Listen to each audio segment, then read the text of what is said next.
नमस्कार। जनशोध न्यूज़ में आपका स्वागत है। मैं प्रदीप तिवारी। तो मध्य प्रदेश में मोहन यादव सरकार ने अब कलेक्टर को अधिकार दे दिए हैं कि वे राष्ट्रीय सुरक्षा अधिनियम 1980 के अंतर्गत किसी भी व्यक्ति के विरुद्ध या ऐसे व्यक्ति के विरुद्ध जो सद्भावना बिगाड़ने के लिए काम कर रहे हैं या सक्रिय हैं, उन पर सीधे अब कलेक्टर कार्रवाई कर सकते हैं। इसके लिए मध्य प्रदेश में गृह मंत्रालय की बकायदा बैठक बुलाई गई और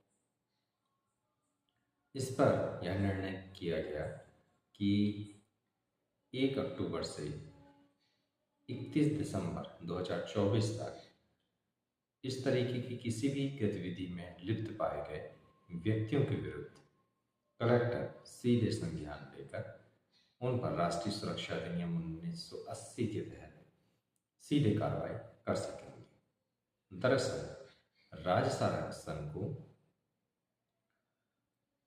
इनपुट्स मिले हैं कि ऐसे असामाजिक तत्व जो मध्य प्रदेश में सद्भावना का माहौल बिगाड़ना चाहते हैं, वे सक्रिय हो गए हैं और त्योहार के दौरान वे इस तरीके की घटनाएं पारित कर सकते हैं। बाकायदा गृह मंत्रालय ने अपनी ओर से यह बताया भी है कि गृह मंत्रालय और सरकार को इनपुट्स मिले हैं कि इस तरीके के लोग सक्रिय हो सकते हैं या हो चुके हैं।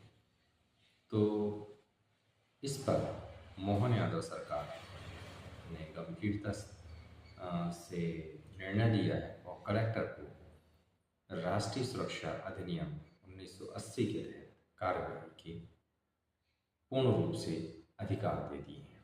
इसके अलावा यह भी तय किया गया है कि जिलेवार सुरक्षा की गतिविधियों और सुरक्षा की स्थितियों पर समीक्षा की जाएगी, जिससे मध्य प्रदेश में सद्भावना को और शांतिपूर्ण माहौल को बिगाड़ने की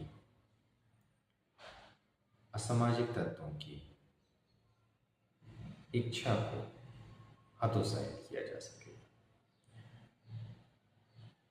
असल बात, जिले में ऐसी बहुत सी परिस्थितियां हैं और सीमाएं भी मध्य प्रदेश के पॉइंट ऑफ व्यू से देखें, जिसमें कई बार स्टेट लेवल पर निर्णय होने पर स्थानीय स्तर में उसे संभालना कठिन हो जाता है। इन सब बातों को समझते हुए प्रदेश की मोहन यादव सरकार ने यह निर्णय किया है कि अब राष्ट्रीय सुरक्षा अधिनियम के तहत सीधे कलेक्टर इन पर कार्रवाई करेंगे। इससे सुरक्षा चाक चौबंद हो सकेगी और सुरक्षा के उपायों में कड़ाई भी आ सकेगी। निश्चित रूप से मध्य प्रदेश की सरकार को कुछ गंभीर इनपुट्स ही मिले होंगे, नहीं तो इस तरीके का निर्णय आनन फानन में नहीं लिया जाता।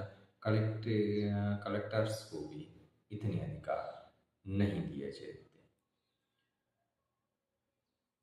निश्चित रूप से सरकार के सामने चुनौती बड़ी है और गंभीर है, इसलिए त्वरित कार्रवाई करते हुए इस पर यह निर्णय किया है। समय रहते समय पूर्व यह निर्णय कर लिया गया है। इसके लिए मोहन यादव सरकार साधुवाद की पात्र है। एक जिम्मेदार नागरिक होने के नाते से जनता और आपको भी इस पर सतर्क रहने की आवश्यकता है। आप अपने आसपास कोई इस तरीके की संदिग्ध गतिविधि देखते हैं तो आप सीधे पुलिस को या मीडिया को सूचित कर सकते हैं। आप जनशोध को भी बता सकते हैं। जनशोध का नंबर इस फेसबुक की, इस यूट्यूब की डिटेल्स में दिया हुआ है। आप चाहे वहाँ भी कांटेक्ट कर सकते हैं। नहीं तो आप नोट कर सकते हैं 90 816 10189 99 816 10189 पर भी आप सूचित कर सकते हैं। हम प्रशासन को सूचित करेंगे और हमें प्रशासन को इस क्षेत्र में सहयोग करना ही चाहिए, क्योंकि प्रदेश की शांति बनाए रखना ये केवल सरकार की जिम्मेदारी नहीं है, एक नागरिक होने के नाते से हमारे और आपकी दोनों की भी यह जिम्मेदारी बनती है।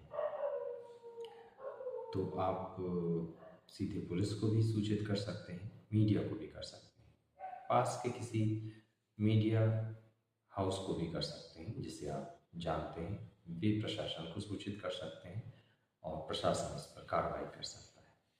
हमें आपको सतर्क रहने की आवश्यकता है, क्योंकि देश विरोधी शक्तियाँ तो चाहती ही हैं कि देश में विपरीत परिस्थिति बने जिसका वे लाभ उठा सकें।